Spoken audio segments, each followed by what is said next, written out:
প্রিয় বন্ধুরা, আমি আপনাদের একটা বর্ষাকালে কি কি রিস্ক ফ্যাক্টর থাকতে পারে তার মধ্যে আমি আপনাদের একটা পয়েন্ট দেখাই দিচ্ছি। এই বিষয়টা আপনারা চেক দিবেন, কারণ আপনার ফ্লোর যদি ভিজে যায় আপনার কিন্তু লিটারটা ভিজে যাবে যে কোনো মুহূর্তে। সে ছোট থেকে বড় যখন মুরগি হবে এই প্রবলেমে পড়বেন।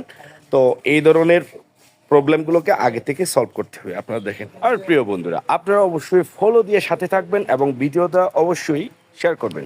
বর্ষাকালে যেসব সাবধানতা অবলম্বন করা লাগবে, এই যে এখানে হুট করে পানি চলে আসছে, কোন দিক থেকে আসছে বোঝা যাচ্ছে না। এই পটাটা তুলেন তো দাদু। হ্যাঁ, তাহলে কোত্থেকে আসতেছে? ওদিক থেকে পানির ফ্লোটা বেশি এখানে পড়ছে জোরে, এদিক থেকে এদিকে ঢুকতে। অলরেডি বুঝা যাচ্ছে হ্যাঁ, এইটা কিন্তু আপনার লিটার ভিজাই লিবে দাদু, বুঝতে পারছেন? এখানে কিন্তু একটা জিনিস বইলা লিখছে, হ্যাঁ, এই কাপড়টা আছে না, মনে হয় নিচে পড়বো একদম, ওই দিক দিয়ে হুম। সম্পূর্ণ বলাই।